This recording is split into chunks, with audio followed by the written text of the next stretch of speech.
한국 기술은 더 알아볼 것도 없습니다. 미국 기술업계에서 막강한 권력을 가진 사람들이 나누고 있는 대화입니다.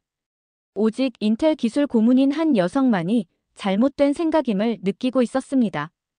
이런 근거 없는 대화는 미국 기업들에게 충격으로 와닿는 결과를 만들어냈다고 합니다.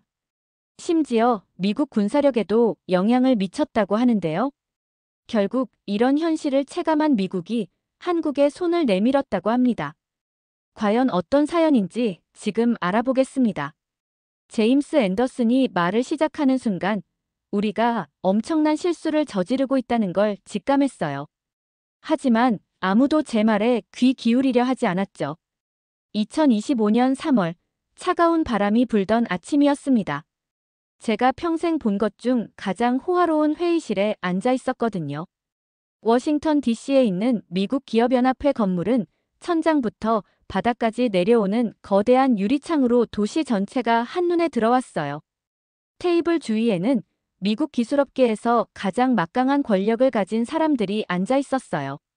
연합회 회장인 제임스 앤더슨은 값비싼 정장을 입고 자신만만한 미소를 지으며 앞쪽에 서 있었죠. 반도체 협회의 토머스 스미스는 앤더슨의 모든 말에 고개를 끄덕였습니다.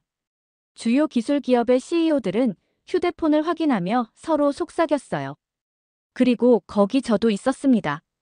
에밀리 존슨, 평생을 컴퓨터 칩이 전 세계에서 어떻게 만들어지는지 연구해온 평범한 여자였어요. 인텔의 기술 고문으로 일했지만 임원들과 정치인들로 가득한 이 방에서는 완전히 장소를 잘못 찾은 기분이었죠. 신사숙녀 여러분, 앤더슨이 프레젠테이션의 첫 번째 슬라이드를 클릭하며 발표했습니다. 화면에는 거대한 성조기와 함께 굵은 글씨로 반도체 독립계획이라고 적혀 있었어요. 오늘은 수십 년 만에 미국의 가장 중요한 경제혁명이 시작되는 날입니다. 모든 사람이 박수를 치기 시작했어요. 앤더슨이 다음 슬라이드를 클릭했습니다. 2027년까지 미국이 자체적으로 90%의 컴퓨터 칩을 생산하겠다는 계획을 보여주는 차트였어요. 우리는 외국 기업들에 대한 의존을 중단할 겁니다. 화면을 가리키며 말했죠. 더 이상 삼성도 SK 하이닉스도 없어요. 우리에게 감사해야 할 나라들에 우리 돈을 보내는 일도 끝입니다. 그때 토머스 스미스가 끼어들었어요. 때가 됐습니다. 얼굴이 흥분으로 빨갛게 달아오르며 말했죠. 한국은 70년 동안 우리 기술에 얹혀 살았어요. 우리가 그들에게 모든 걸 가르쳐줬습니다. 전쟁 후에 그들 나라를 재건해준 것도 우리였고요. 그런데 그들이 뭘 했습니까? 우리 설계를 가져다가 복사해서 다시 우리에게 팔아먹고 있잖아요. 의자에서 몸을 움츠렸어요. 손에 땀이 나기 시작했습니다. 컴퓨터 칩 제조에서 한국의 역할을 수년간 연구해온 저로서는 이들이 하는 말이 완전히 틀렸다는 걸 알았거든요. 위험할 정도로 틀렸어요. 가만히 있을 수 없었습니다. 손을 들었어요. 실례합니다. 목소리가 약간 떨리며 말했죠. 우리가 공급망에서 한국의 실제 역할을 잘못 이해하고 있는 것 같습니다. 앤더슨이 걸음을 멈추고 저를 바라봤어요. 미소가 사라졌습니다. 존슨 박사님이죠? 인텔에서 오신? 네, 맞습니다. 15년간 글로벌 반도체 생산을 연구해왔는데 우리가 과소평가하고 있는 것이. 에밀리 앤더슨이 손을 흔들며 제 말을 끊었어요. 기술적 전문성은 인정하지만 실용적으로 생각해봅시다. 한국은 우리 칩 설계를 가져다가 공장에서 조립한 다음 다시 우리에게 보내는 거예요. 기본적으로 고급 조립 작업이죠. 우리도 충분히 할 수 있습니다. 하지만 소재는 어떻게 하실 건가요? 심장이 빨리 뛰기 시작하며 물었어요. 해결할 겁니다. 스미스가 웃으며 말했죠. 화학물질 좀 만드는 게 얼마나 어렵겠어요? 세계 최고의 화학과들이 우리에게 있습니다.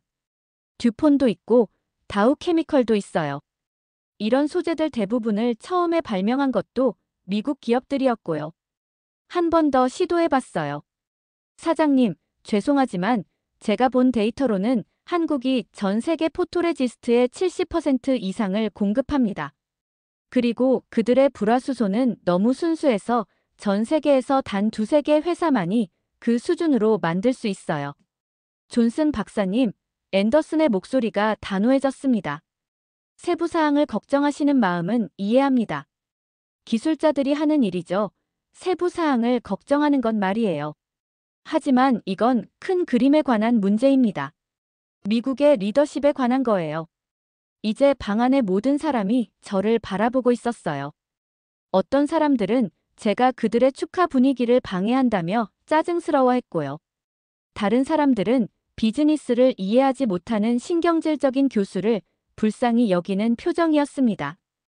이 사람들은 자신들이 무엇을 하려는지 전혀 모르고 있었어요. 한국을 여전히 1950년대에 미국이 재건을 도와준 전쟁으로 폐허가 된 나라로 생각하고 있었죠. 한국이 조용히 컴퓨터 칩 제조를 가능하게 하는 소재들의 가장 중요한 공급업체가 되었다는 사실을 전혀 모르고 있었어요. 한국은 전 세계 포토레지스트의 70%를 공급했습니다. 컴퓨터 칩의 패턴을 만드는 데 사용되는 특수 화학물질이에요. 포토레지스트 없이는 말 그대로 컴퓨터 칩을 만들 수 없거든요. 그런데 한국의 기술은 너무 발달해서 다른 어느 나라도 근처에도 못 왔어요. 더 심각한 건 한국이 전 세계 12나인급 불화수소를 거의 독점 생산한다는 것이었습니다. 너무 순수하고 만들기 어려워서 생산 가능한 공장을 짓는 데만 몇 년이 걸리는 세척용 화학물질이었어요. 미국의 기술 공급망에서 한국을 배제하려는 계획을 세우고 있는 이 자신만만하고 권력 있는 사람들을 둘러봤습니다. 자신들의 훌륭한 계획에 대해 서로 축하하느라 너무 바빠서 미국 비즈니스 역사상 최대의 실수를 저지르려 한다는 걸 알아차리지 못했죠. 그 재앙적인 회의로부터 사흘 후 뉴스가 터졌습니다. 아침 커피를 마시며 헤드라인을 읽고 있는데 그 기사를 봤어요. 미국 외국에 대한 반도체 의존 종료 계획 발표.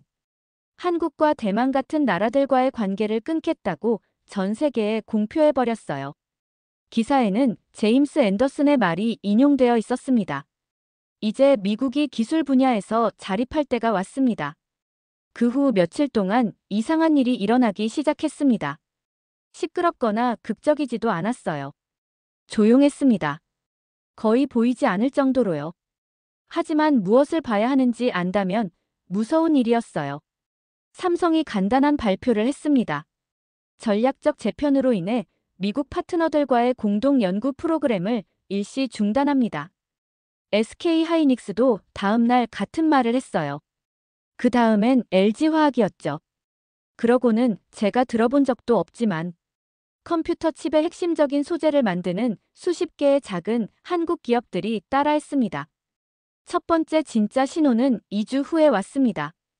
인텔 본사에 있는데 제 상사인 CEO가 사무실로 불렀어요. 얼굴이 창백했습니다. 에밀리, 한국에 있는 포토레지스트 공급업체로부터 메시지를 받았는데 사업 재편으로 인해 더 이상 우리 주문을 처리할 수 없다고 하네요. 그게 무슨 뜻입니까? 그리고 더 중요한 건 얼마나 빨리 대체 업체를 찾을 수 있을까요? 토할 것 같은 기분이었어요. 사장님, 그게 제가 모든 사람에게 경고하려던 것입니다. 대체 업체라는 게 사실상 없어요. 한국이 전 세계 포토레지스트 대부분을 공급하거든요. 대부분이라니 60% 정도, 70%라고 보시면 됩니다. 그리고 우리가 최신 칩에 필요한 초고순도 제품은 90% 가까이 됩니다. 일주일 만에 경고가 현실이 되었어요. 애플이 공급망 복잡성으로 인해 최신 M 시리즈 칩 생산이 지연될 것이라고 발표했습니다. 엔비디아의 주가는 투자자들이 AI 칩 생산 문제에 대한 소문을 들으면서 하락하기 시작했어요.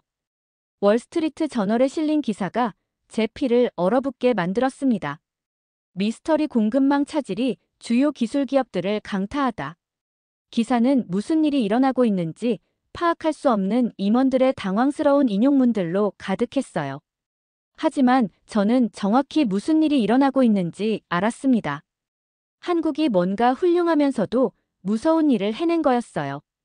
화난 연설을 하거나 위협적인 메시지를 보내지도 않았습니다. 그냥 단순히 멈춘 거였어요. 컴퓨터 칩 제조에 가장 필수적인 소재들을 공급하는 수도꼭지를 조용히 잠가버린 겁니다. 심장이 멈춘 환자를 보는 것 같았어요. 한국의 사업 재편이 시작된 지 3주 후 인텔 CEO가 긴급 회의를 소집했습니다. 회의실에 들어갔을 때 평생 본 적 없는 장면을 목격했어요. 미국에서 가장 똑똑한 비즈니스 리더들의 눈에서 공포를 본 거였습니다. 여러분, CEO가 목소리를 약간 떨며 말했어요. 문제가 생겼습니다. 포토레지스트 공급이 완전히 중단되었어요. 불화수소 공급량은 2주치 재고밖에 남지 않았습니다. 그리고 한국 공급업체들은 언제 서비스가 재개될지 일정을 알 수 없다고 하고 있어요. 누군가 모든 사람이 생각하고 있던 질문을 했습니다. 다른 곳에서 이런 소재들을 구할 수 있나요? 모든 시선이 저에게 쏠렸습니다. 깊게 숨을 들이마시고 모든 걸 바꿀 소식을 전했어요. 안 됩니다. 불가능해요. 한국은 단순히 이런 소재들을 공급하는 게 아니라 우리가 필요로 하는 순도 수준으로 만드는 방법을 아는 유일한 나라입니다.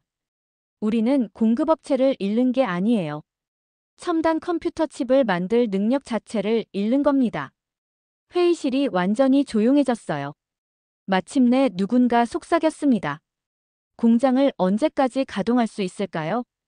2주요, 제가 말했습니다. 아마 3주. 그 다음엔 생산 라인을 멈춰야 합니다. 그제서야 모든 사람이 깨달았어요. 한국이 허풍을 떨고 있던 게 아니었다는 것을. 그들이 처음부터 모든 카드를 쥐고 있었다는 것을. 그리고 이제 그 패를 공개한 거라는 걸 말이에요. 한국이 공급을 차단한 지 한 달 후 사방에서 공황이 시작되었습니다. 절망에 빠진 임원들, 정부 관리들, 심지어 펜타곤 장군들까지 밤낮 없이 제게 전화를 걸어왔어요. 에밀리, 제발 좋은 소식이 있다고 해주세요. 인텔 CEO가 1일 위기 통화에서 말했습니다. 목소리에서 지친 기가 역력했어요. 대체 공급업체를 찾았다고 말해주세요. 컴퓨터 화면을 바라보며 몇 주째 들여다보고 있던 똑같은 연구 자료를 보고 있었어요. 죄송합니다, 사장님. 답은 여전히 같아요. 우리가 필요로 하는 품질로 필요한 걸 만들 수 있는 곳은 없습니다. 하지만 아무도 그 답을 받아들이려 하지 않았어요. 모든 사람이 세상 어딘가에 다른 공급업체가 반드시 있을 거라고 확신했습니다. 미국이 너무 강력하고 너무 중요해서 작은 나라 하나에 막힐 수는 없다고 생각했거든요. 목적지는 대만이었습니다. 누군가 우리를 도울 수 있다면 TSMC 세계 최대 반도체 제조업체일 거였어요. 그들에게는 대안이 있을 거라고 생각했죠. 틀렸습니다. TSMC와의 회의는 절망적이었어요. 60대의 품위 있는 남성인 류더인 회장이 우리를 따뜻하게 맞아주었지만 그의 소식은 최악이었습니다. 저희는 3년 동안 한국 의존도를 줄이려고 노력해왔습니다. 조심스럽고 정확한 영어로 말했어요. 수십억 달러를 투자했습니다. 일본, 유럽, 심지어 미국의 공급업체들과 협력했어요. 모든 걸 시도해봤습니다. 그래서요? 이미 답을 알고 있었지만 물어봤어요. 실패했습니다. TSMC의 최고 기술 책임자인 케빈 장이 단도직 입적으로 말했어요. 3나노 칩의 경우 핵심 화학물질의 80%가 여전히 한국에서 나옵니다. 우리 품질 기준을 만족하는 대안이 단순히 존재하지 않아요. 앤더슨이 의자에 털썩 주저앉았어요. 그러니까 세계 최대 칩 제조업체인 당신들조차 한국 공급업체의 대안을 찾을 수 없다는 말입니까? 미국으로 돌아오는 비행기 안은 조용했어요. 모든 사람이 마침내 우리 상황의 현실을 이해하기 시작하고 있었습니다. 하지만 최악의 소식은 아직 남아 있었어요. 돌아온 지 이틀 후 제 피를 얼어붙게 만드는 전화를 받았습니다.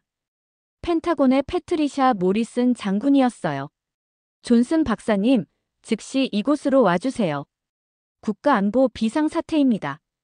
펜타곤에서 저는 보안 브리핑룸으로 안내받았어요. 벽은 기밀 차트와 그래프들로 덮여 있었습니다.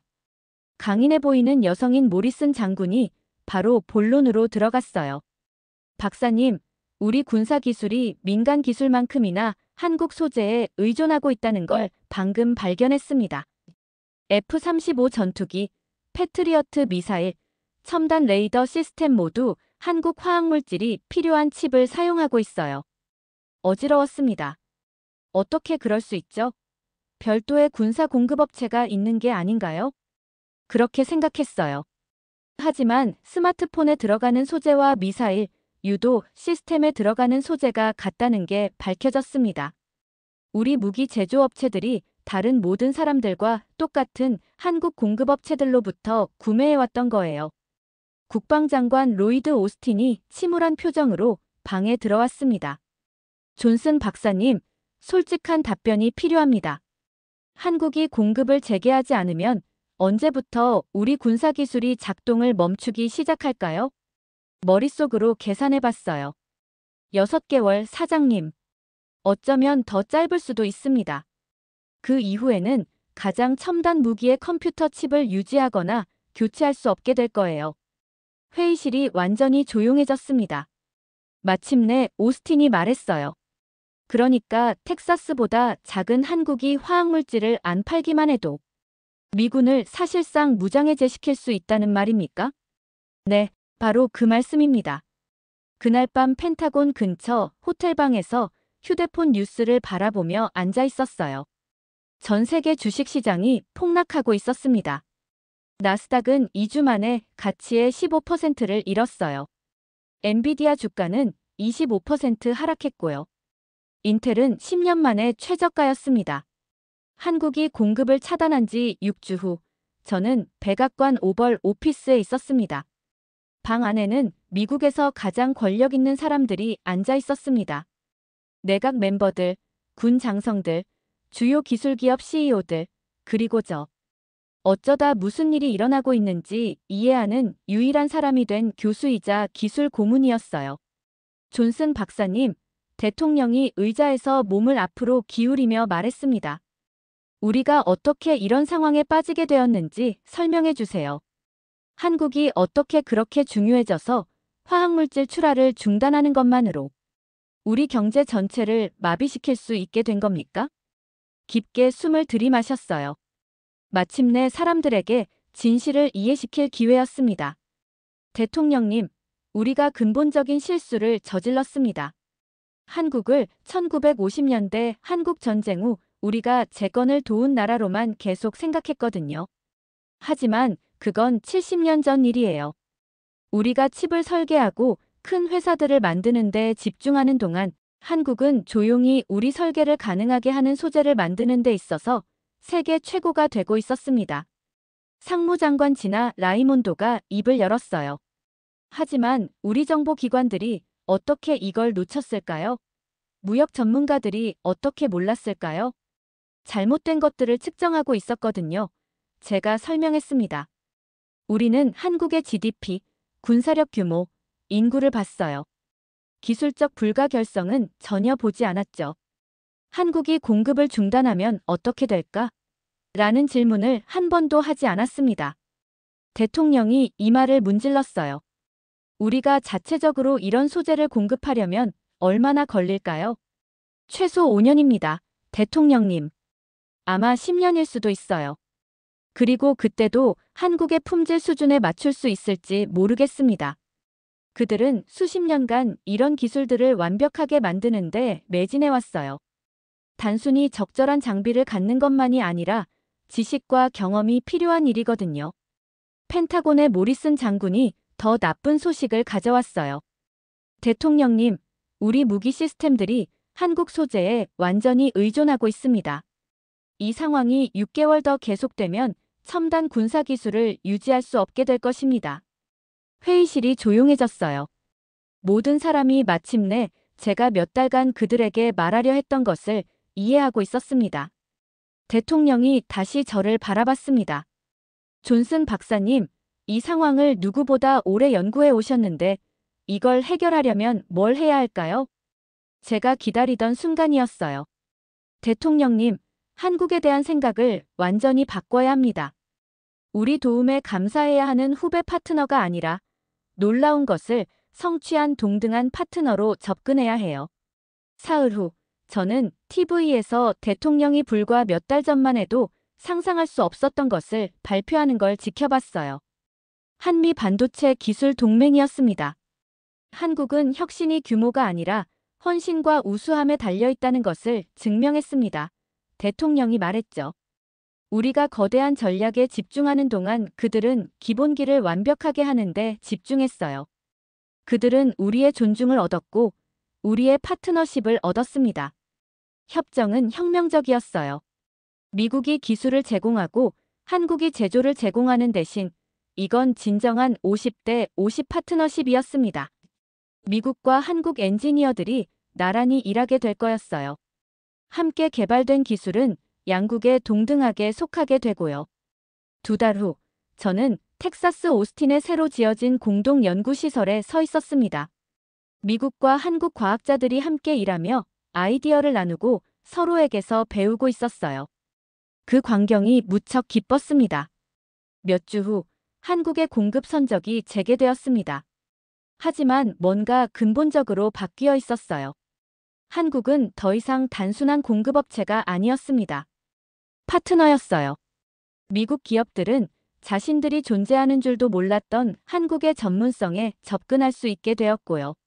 한국 기업들은 더욱 첨단 기술을 개발하는 데 도움이 되는 미국의 연구 역량에 접근할 수 있게 되었습니다. 이 위기를 연구해온 하버드 대학원생 에밀리 존슨이 논문에 이렇게 썼더군요. 이 위기는 미국으로 하여금 한국을 70년 전 전쟁으로 폐허가 된 나라가 아니라 기술 강국으로 보게 만들었다. 처음에 한국이 너무 작아서 중요하지 않다고 무시했던 중국 학생 장웨이민도 생각을 바꿔야 했어요. 기술적 리더십은 크기에 관한 것이 아니라는 걸 배웠습니다. 제게 말했죠. 세상 누구보다 필수적인 일을 더 잘하는 것에 관한 거예요. 위기가 시작된 지 6개월 후, 저는 MIT에서 학생들에게 강의를 하고 있었습니다. 학생 중 한 명이 물어봤어요. 존슨 교수님, 한국 위기에서 얻은 가장 중요한 교훈은 뭔가요? 잠깐 생각해봤습니다. 한국은 미국처럼 되려고 해서 강해진 게 아니에요. 기술적으로 최고의 위치에 있어서 강해진 겁니다. 그리고 그것이 그들을 세상에 없어서는 안 될 존재로 만들었어요. 위기는 끝났지만 뭔가 소중한 것을 남겨뒀습니다. 현대 세계에서는 지배와 가정보다 존중과 파트너십이 더 잘 작동한다는 새로운 이해였어요. 한국은 작은 나라들도 큰 영향을 미칠 수 있다는 것, 그리고 미래는 크기가 아니라 우수함을 통해 자신의 자리를 얻어낸 사람들의 것이라는 걸 우리에게 가르쳐 주었습니다. 이상으로 오늘의 사연 마치겠습니다. 구독과 좋아요 꾹 눌러주시고 사연에 대한 댓글 남겨주시면 영상 제작에 큰 힘이 됩니다. 이 영상을 보시는 모든 분들께 행복이 가득하기를 바라겠습니다.